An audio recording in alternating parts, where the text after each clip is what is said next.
तक बात है राम मंदिर का भूमि पूजन का, तो आज मैं प्रधानमंत्री जी को और देश के जनता को मैं यही कहना चाहता हूं कि आज के दिन में कोरोना महामारी के चलते प्रधानमंत्री जी का जो योजना था कोरोना को भगाने का वो असफल रहे। उससे जनता को दिमाग को कन्वर्ट अलग करने के लिए आज राम जन्मभूमि का निर्माण कर रहे हैं, पूजन कर रहे हैं।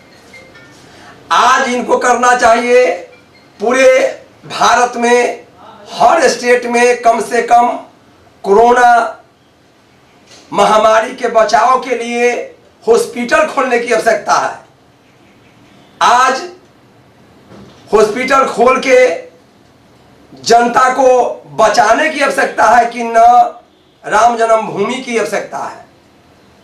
भगवान सभी जगह है, सभी मानते हैं, लेकिन आज यह भारत सरकार पूरा कोरोना महामारी में फेल है। इसके दिमाग को अलग करने के लिए, जनता को दिग्भ्रमित करने के लिए आज नरेंद्र मोदी जी भूमि पूजन कर रहे हैं। आज देश में संविधान के तहत, बाबा साहब बी.आर. अम्बेडकर के संविधान के तहत कोई भी कार्यक्रम होता है, आज लॉकडाउन को धज्जियां उड़ा रहे हैं प्रधानमंत्री जी। आज बिहार में बाढ़ है, महामारी है, कोरोना वायरस चल रहा है। बाढ़ की स्थिति को देखना चाहिए, सर्वेक्षण करना चाहिए। पूरे भारत में बाढ़ की माने पूरे बाढ़ आया हुआ है और यह भूमि पूजन करने जा रहे हैं, भूमि पूजन कर रहे हैं। उससे भूमि पूजन करने से जनता की समस्या का समाधान हो जाएगा।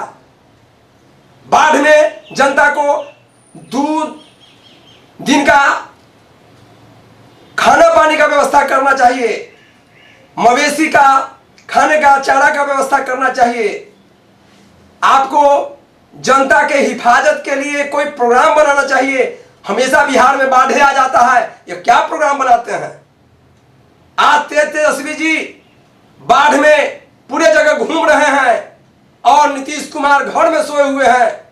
जनता के बीच में तेजस्वी जी जा रहे हैं और वह नरेंद्र मोदी जी भूमि पूजन कर रहे हैं। भूमि पूजन की क्या आवश्यकता है? आज संविधान के तहत ही गृह मंत्रालय ने रिपोर्ट निकाला था कि कोई भी आदमी लॉकडाउन में धार्मिक स्थान पर नहीं जाएगा, कोई भी पूजा पाठ नहीं होगा। आज लॉकडाउन के धज्जियां उड़ गया पूरे भारत में और बिहार में जो बाढ़ है, जो कोरोना वायरस है, आज हॉस्पिटल की आवश्यकता है, डॉक्टर की आवश्यकता है। हर अनुमंडल स्तर पर, ब्लॉक स्तर पर कोरोना महामारी के लिए व्यवस्था करनी चाहिए। पैसा के लूट कर रहा है, पैसा के बर्बादी कर रहा है। यह नरेंद्र मोदी जी को जनता सबक सिखाएगी आगामी चुनाव में। और बिहार के चुनाव में पूरे भाजपा एंड कंपनी को पत्ता साफ करने के लिए जनता एकजुट है। तेजस्वी जी के नेतृत्व में यहां पूरे बिहार में एकजुटता है। आज 85% के लोग दुखी हैं। क्यों दुखी हैं? कि आज भूमि पूजन करने की आवश्यकता ही नहीं था, आज हॉस्पिटल बनाने की आवश्यकता था। संविधान के बाबा साहब बी.आर. अम्बेडकर जो दिए थे संविधान, उसके तहत काम करने की आवश्यकता था। कैसे कैसे काम होगा?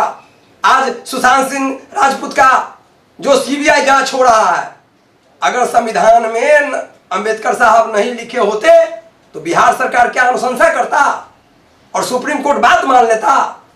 आज जांच भी हो रहा है, मैं उसका भी समर्थन करता हूं, सीबीआई जांच होनी चाहिए। लेकिन पुलवामा में जो 44 जवानों का हत्या हुआ, उसका क्यों जांच नहीं होता? आज यहां राफेल कर रहे हैं। राफेल के लिए यहां ही व्यवस्था करना चाहिए कि न कि राम मंदिर के निर्माण करना चाहिए। राफेल के लिए यहां इंजीनियर पैदा करना चाहिए, यहां वैज्ञानिक पैदा करने की आवश्यकता है भारत में। कि राफेल हम 5 को खरीद कर आए तो खूब खुशी मनाते हैं, हम 50 को यहाँ इंजीनियर पैदा करेंगे जिससे राफेल बनाने का काम करना चाहिए। यहाँ जनता को हॉस्पिटल, कॉलेज, शिक्षा कहाँ ले गए? यह सब जनता को कोरोना महामारी को दिग्भ्रमित करने के लिए यह एक षड्यंत्र है। आज हम लोग राम जन्मभूमि पूजा हो रहा है, शंभुक ऋषि का वध राम जी ने किया था, सेवरी जी का बैर जूठा राम जी खाए थे, तो सेवरी का क्यों नहीं बना मंदिर? अंबेडकर जी का मंदिर बनना चाहिए, शंभुक ऋषि का मंदिर बनना चाहिए, पेरियार रामास्वामी नायकर का बनना चाहिए, यह बनना चाहिए भैया। इसीलिए आज जो भी राम जन्मभूमि पर जो हमारा विचार है कि इसको अभी करने की कोई आवश्यकता नहीं था, अभी पूरे भारत में कोरोना महामारी से जनता तबाह है, बाढ़ से तबाह है, उस पर उनको सोच करना चाहिए, उनको चिंतन करके और कार्यक्रम को निर्धारित करना चाहिए। और बिहार में बाढ़ है, कोई आदमी बाहर नहीं आया, सिर्फ बिहार प्रतिपक्ष के नेता तेजस्वी जी, तेज प्रताप जी और उनका कार्यकर्ता पूरे बिहार में सभी जगह घूम रहे हैं, सबको सहायता दे रहे हैं और वो घर में बैठे हैं। मैं ज्यादा नहीं कह के मैं बिहार के जनता, भारत के जनता को यही कहना चाहूंगा कि यह दिग्भ्रमित करने का काम कर रहे हैं, दिग्भ्रमित कर रहे हैं और प्रधानमंत्री जी के कार्यक्रम को हम लोग माने शुभ नहीं मानते हैं। यही कह के अपने बात को विराम करते हैं।